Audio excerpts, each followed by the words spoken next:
we doing pictures? We want to line up first.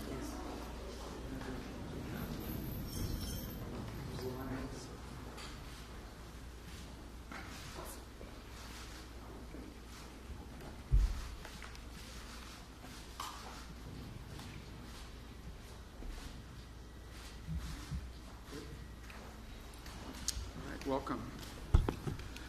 Well, thank you all for joining us here today. I'm reminded by my colleagues from India, Australia, and Japan that within an hour of becoming the Secretary of State of the United States, this was my first meeting. So we like to do these every 6 months, right? Every 5 months. But we're honored to host them here today in this very important partnership that has developed over the years and that I think has really taken wing in the last few months, and we want to continue to build on. These are very important countries. These are very important strategic partners and allies of the United States, and together we have a lot of shared priorities, a lot of things we care about in the world. I think there are many global problems, but also problems that we face in our respective countries that can be solved by us cooperating together. One of the challenges upon coming, although this is a great partnership and a great forum in which to discuss these issues, one of the challenges has been something new like this, is turning meetings and gatherings where we talk about ideas and concepts into a vehicle for action, into a vehicle for actually being able to take concrete actions. And that's the next step in this great partnership, is to actually begin to see concrete actions and steps being taken in conjunction with one another, in coordination with one another, in partnership with one another for the benefit of our respective countries and ultimately of many other countries in the world. There are many countries that are going to benefit from this partnership even though they're not members of it. And it's not simply a security matter. It's largely, in many cases, about economic development. In fact, later today we'll be hosting here in this building a number of companies. I think over 30 or 40 companies was the last count. Representing all four of our countries, companies that are doing businesses in these countries or who are domiciled in these countries and who are going to be visiting here to talk about things we can work together on. And there are many topics that we can work on and focus on. One that I've personally been very focused on is diversifying the global supply chain of critical minerals, not just access to the raw material, but also access to the ability to process and refine it to usable material. It's critical for all technologies and for all industries across the board. And so having a diverse and reliable global supply chain of these is just one example of many that we can focus on and build upon and achieve some real progress on. So that's the hope for this partnership. That's why it's so important to host it here today. And in addition to the bilateral relationships we have with each of the three partner nations that are here, it's also important within this forum to turn it into one where we begin to focus on specific issues that we want to work together on and begin to deliver action on those issues. And today's the next step in that process. It's an honor to host them. And now I'm going to ask who's become a friend. I've seen him a number of times now in just 6 months on the job, and I was just telling how much he travels. I follow the news, and every time I see he's somewhere else in the world, so he's been very busy. But my colleague from India, who will be followed by my colleague from Australia, and then, of course, Japan, who I've also seen quite a number of times. In fact, I've seen you more than my own children, and because he's at some of the same forums that we've been on, and it's been an important partnership as well. So I'm grateful to all of you for being here today. Welcome to the State Department. Welcome to Washington.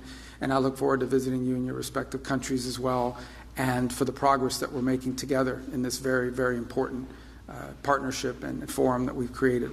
So thank you. Thank you. Thank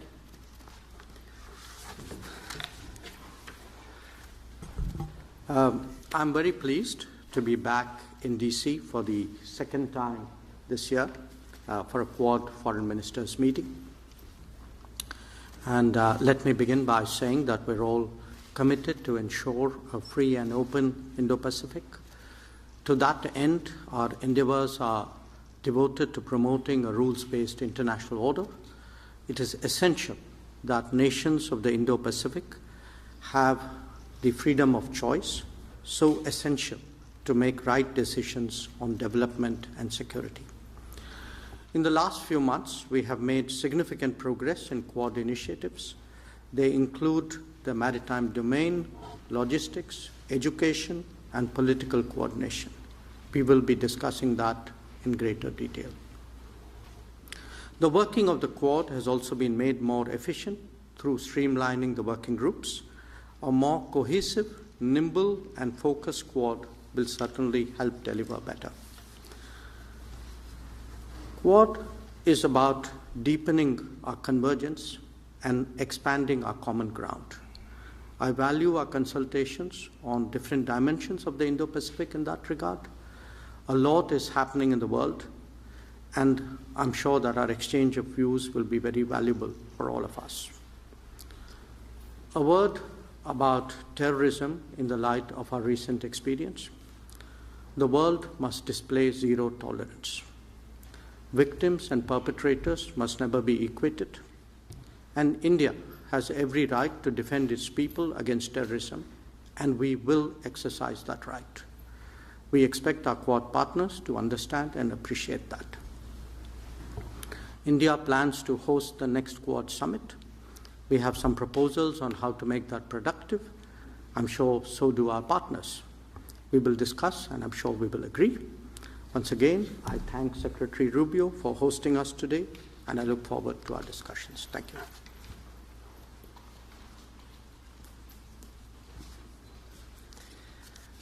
Thanks very much. It's really wonderful to be back here in Washington. It was such an honour to be asked, be invited to attend the inauguration of President Trump in January and to attend it with my colleagues from India and Japan. And Secretary Rubio, it was indeed your first few hours of being the Secretary of State. It was such an honour to meet with you, and I look forward. Thank you for the engagement over, particularly this last little period with the Middle East, and then obviously we look forward to your visit to the ASEAN set of meetings in our region. We understand how important this partnership is. It is such an important partnership for the world, is such an important partnership for our region, it's such an important partnership for the countries represented. The importance of our partnership is highlighted by the urgency of the strategic challenges that we all face. In his testimony to his confirmation hearings, the Secretary spoke about the future of the 21st century being made in this region, being shaped in this region, and Australia agrees. This is a very important Quad meeting, as always, and unfortunately we meet against the backdrop of conflict and of escalating competition. So it has never been more important for us to harness our collective strength for peace, for stability, for prosperity in the Indo-Pacific and for all our peoples. These four countries represent nearly a quarter of the world's population and over a third of global GDP. We are independent, sovereign nations. We bring our own perspectives, our own interests, and we also know this, that we are stronger when we work together. Whether it's when we respond to emergencies, as we did when we together mobilised quickly to support communities affected by the deadly earthquakes in Myanmar, or cooperating on issues which are critical to the region's security and prosperity, such as technology, supply chains and maritime security. Practical cooperation, which is all designed to make all of us safer in a region which continues to change. But I'm very grateful to be hosted again by the Secretary for this, our second Quad meeting in 6 months, and I look forward to the discussion today. Thank you.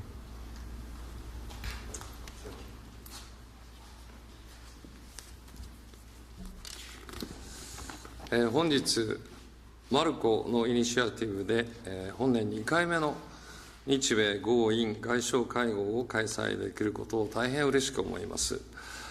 マルコが国務省に初登庁して数時間後に開催された本年1月の外相会合開催は、国際社会に対して前向きで力強いメッセージとなりました。